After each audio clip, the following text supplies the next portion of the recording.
Fala aí, pessoal, como é que vocês estão? Mais um mês acompanhando o GGRC.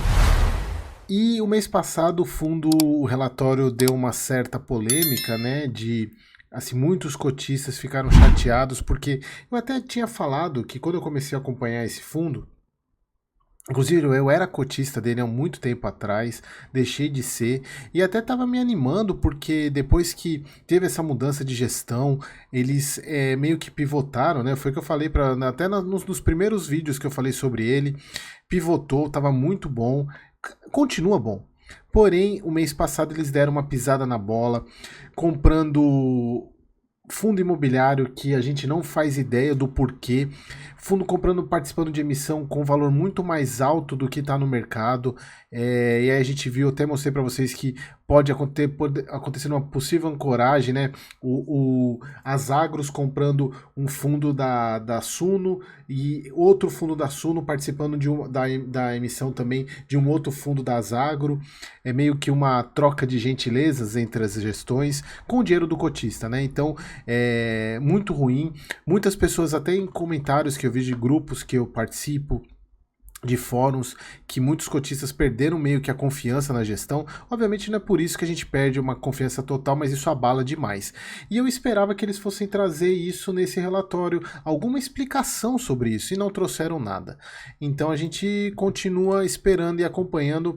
Por isso que eu falo para vocês, não é um fundo que me interessa, continua não me interessando, porque eu já tive problemas, investia nesse fundo com problemas, teve problemas na gestão, e eu saí do fundo, e parece que alguns problemas voltaram. Então eu prefiro esperar mais para decidir se eu volto para esse fundo ou não. Então o relatório agora de março de 24, que é a partir do sumário. Alguns pontos aqui. Esse mês eles já atualizaram com o desdobramento. Agora já estão considerando o valor dividido por 10, né? Porque até o mês passado, mesmo já desdobrado, o relatório ainda não apresentava essa informação. É um fundo antigo, né, de 2017. Patrimônio de valor de mercado 11,60, patrimônio 11,14. Lembrando que ele está em emissão.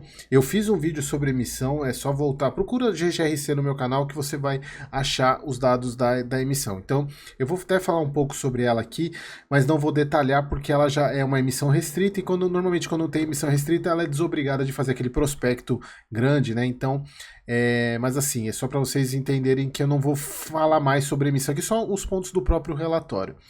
Bom, teve um grande aumento do número de cotistas, assim, é muito grande mesmo. É um fundo que e também, pessoal, assim, a gente tem visto muito isso, esses fundos que viraram base 10, um aumento no número de cotistas.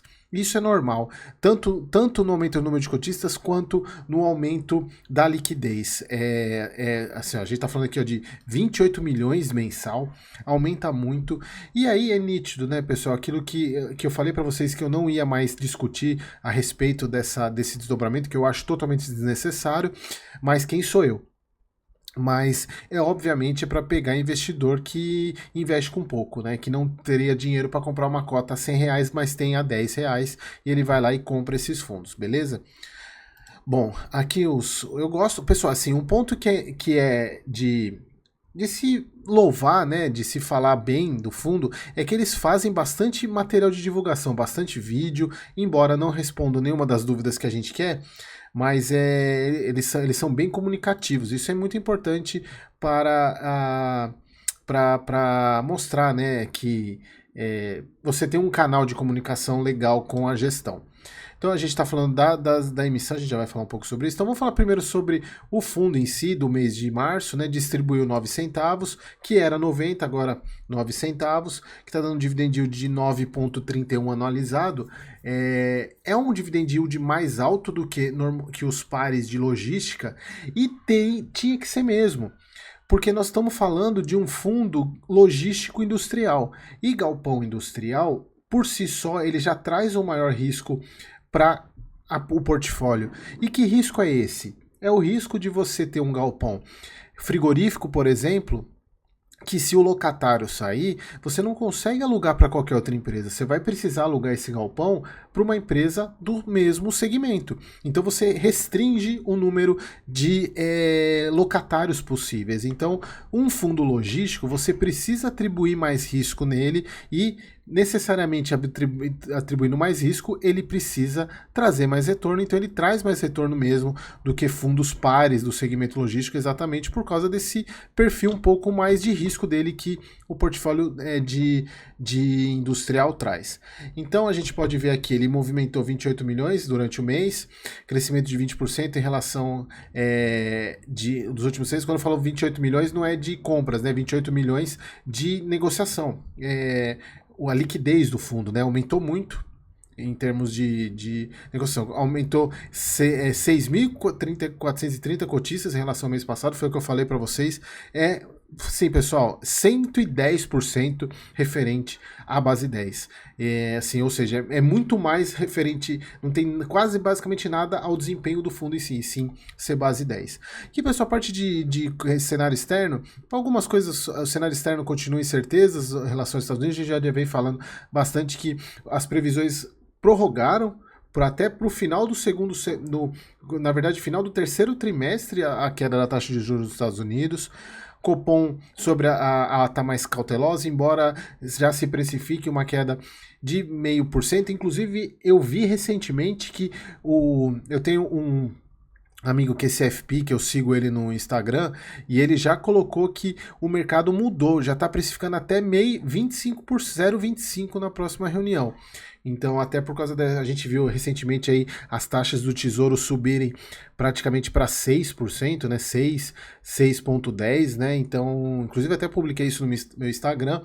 Então a gente tem que ficar de olho. E sobre o GGRC, a gente já sabe, 9 centavos, mantendo o guidance desde o início do ano, sendo que até o momento não foram utilizados recursos de reserva, que ele ainda tem 1,5 milhão.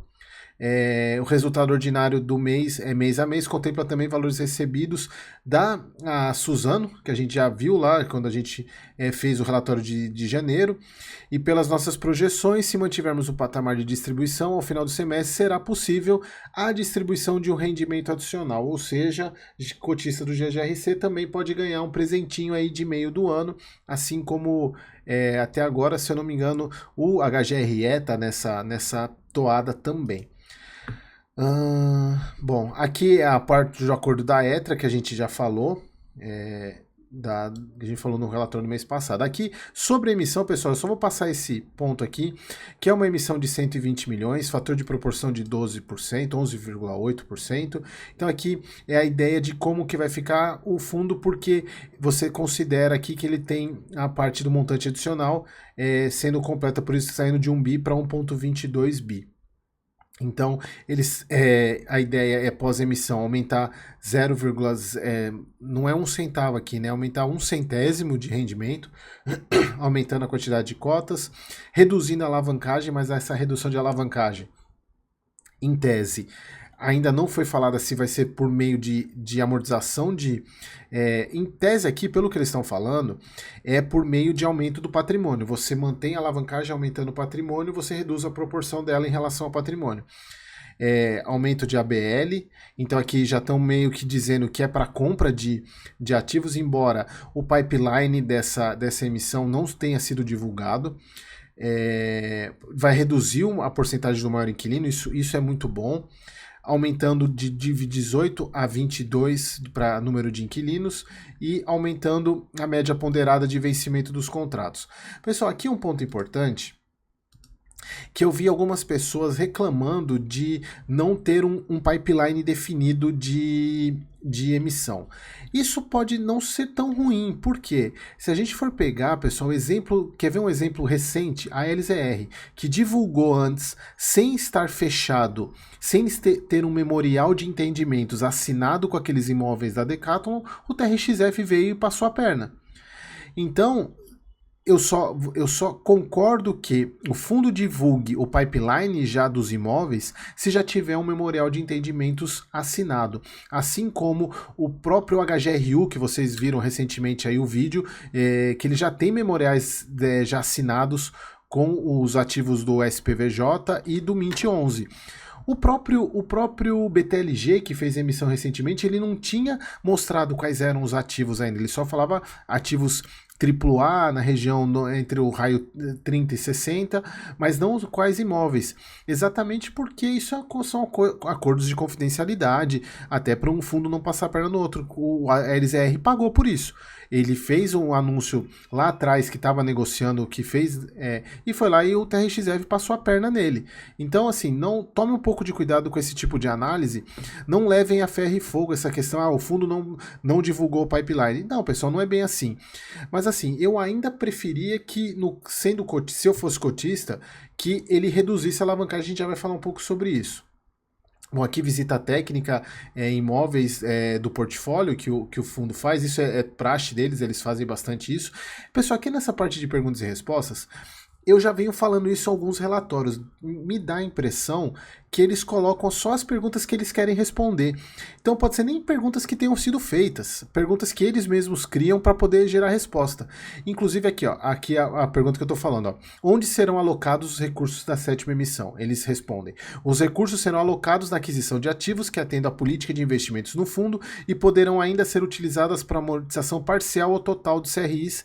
Temos um pipeline em andamento, sendo que não foi aberto por motivos estratégicos. É basicamente isso.